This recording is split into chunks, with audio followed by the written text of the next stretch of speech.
Schizophrenia has been dubbed the modern-day equivalent of leprosy by celebrated psychiatrist E. Fullatori, MD.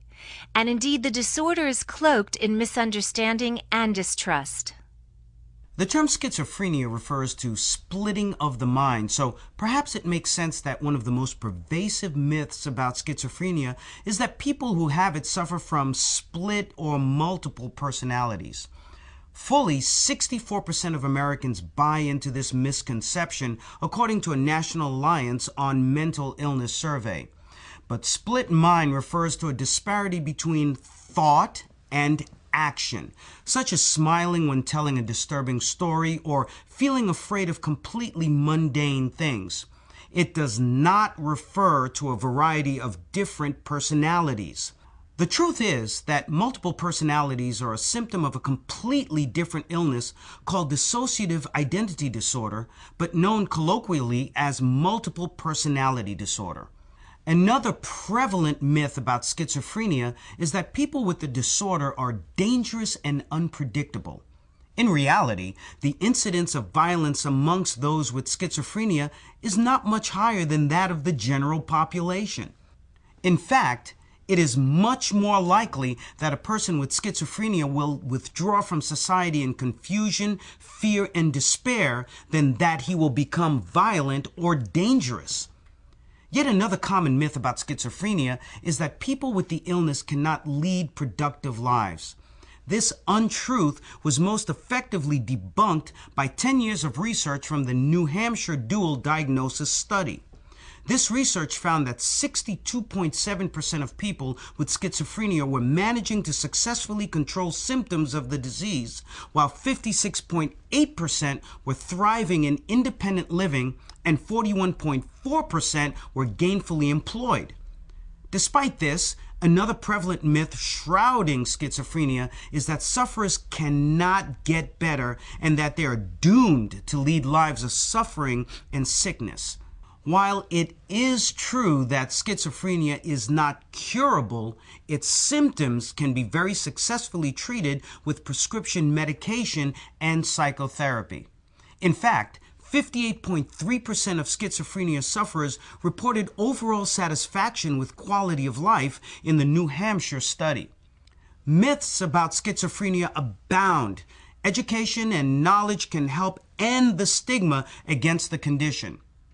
If you believe that you or a loved one suffers from schizophrenia, please make an appointment with a mental health professional.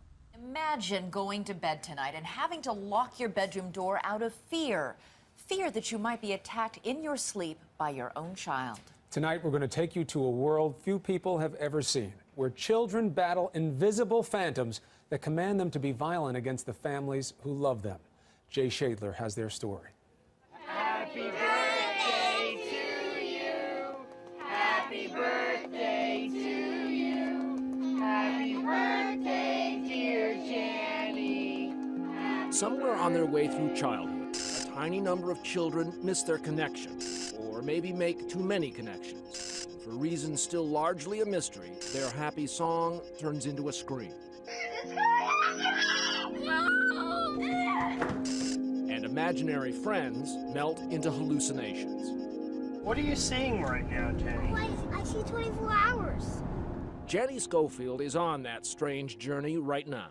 So are some of the other girls here at Jenny's summer pool party. Make your wish. Wish. Held to celebrate her 7th birthday.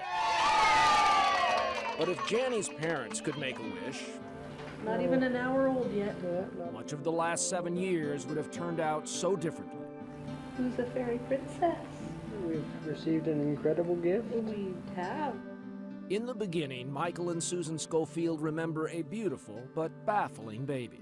She never slept. She was up every 20 to 30 minutes round the clock. This is what we go through every night. When she was up, she'd scream all the time, and we would run down the list. You know, is she hungry? No. Held? No, that's not working. The pediatrician would say some babies are active, some are passive. Yours is very, very active. Here's Jenny playing. Of course, like most first-time parents, Susan and Michael were always wondering where normal behavior veers toward something more peculiar. You see something? And Jenny was just following something on the ceiling that was moving round and round and round. But in hindsight, even the earliest home videos seem to harbor something much darker. And this is the second time that we've noticed her really intent on something. What is it that you see? Something Mommy and Daddy can't see, huh? So look at that, she's really intent on something. Pretty!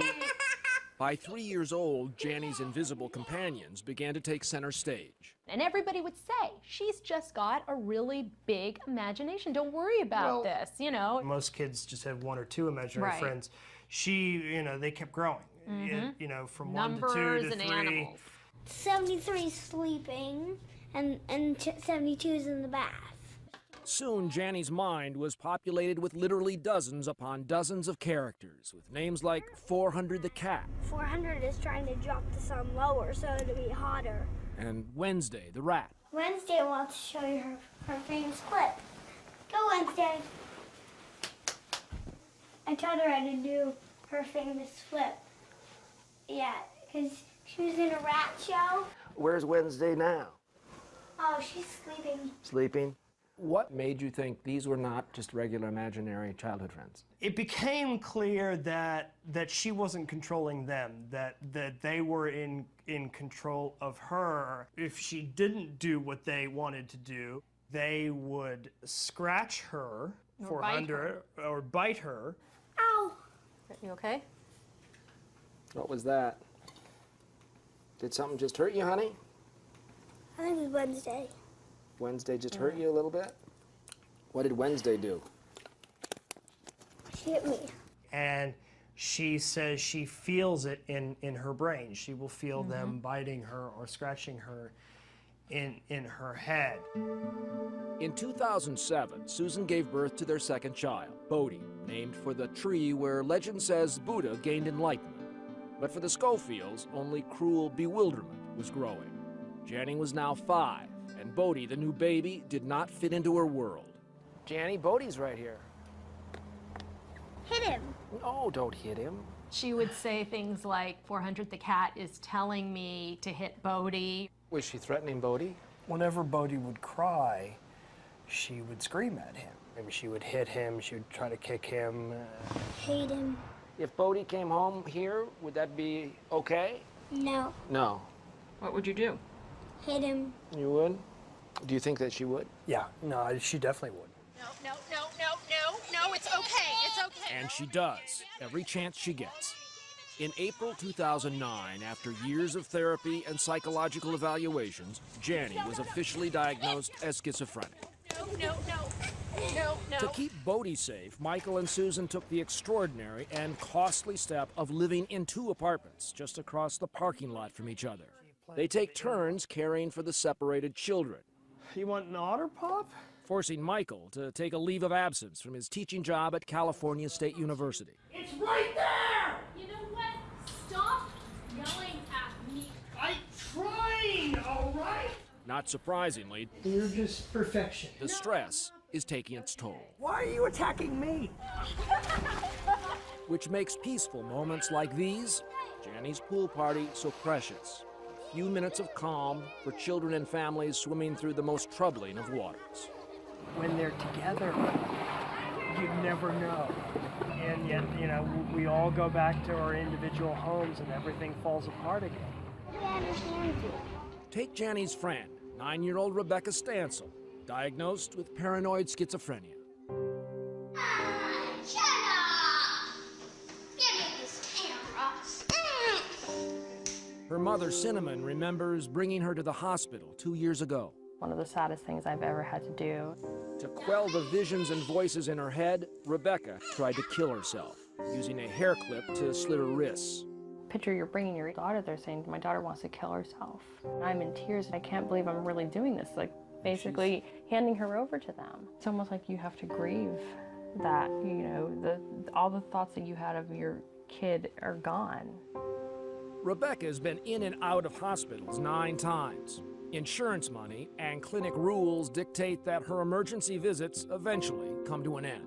I'm hoping that she will be stabilized a little bit longer than she normally is. We're hoping she's on a new med. We're on Thorazine now. And so today, treated with antipsychotics, Rebecca is coming home again. Dinner is barbecue ribs, strawberry lemonade, and Thorazine. Tell me how you feel me out of the hospital. Well, I'm happy to see that you're home. How do you feel? I feel okay, but not perfect. What is it like to be you? I hate being Becca. Hate it, I hate it. 'Cause I hate my life, hate people, I hate them. And what she hates most is that no one else can truly understand. What don't people understand? About my issues, they just think, oh, it's not even a big deal. Yes, it is. Low, think in your mind. The things haunting Rebecca's mind are distinctly different than those troubling, say, her friend Janie Schofield, who she met at the UCLA psych ward. Janie has got childhood schizophrenia. I have paranoid. But paranoid is when you think something's gonna happen, but it's really not. So does she see different kinds of characters than you do? Yeah, she sees like rats and pets like dogs. Huh. And you? No. Not so much, huh? People. Yeah, but I only see the man. Hi. Yeah, bye. This is me and the man, this is our phone. He has his own phone. The man is 6'7" and can be friend or foe. Does he follow you out of this room? Yeah, he follows me everywhere. Everywhere. I just feel like somebody's watching me. And sometimes he does more than just watch. She sees him and he's putting a gun to her head, and she got to the point that she wanted to run away, run on the freeway to get hit by a car to stop the man from coming. Not even 10 years old, and it is a diabolical world. I just could kill everybody, and I can have the whole world to myself. Holy shit! All this money on me, and I come take it from a G. All she tryna do is get naked. And she gon' shake it like a red nose, like a red nose. And she gon' shake.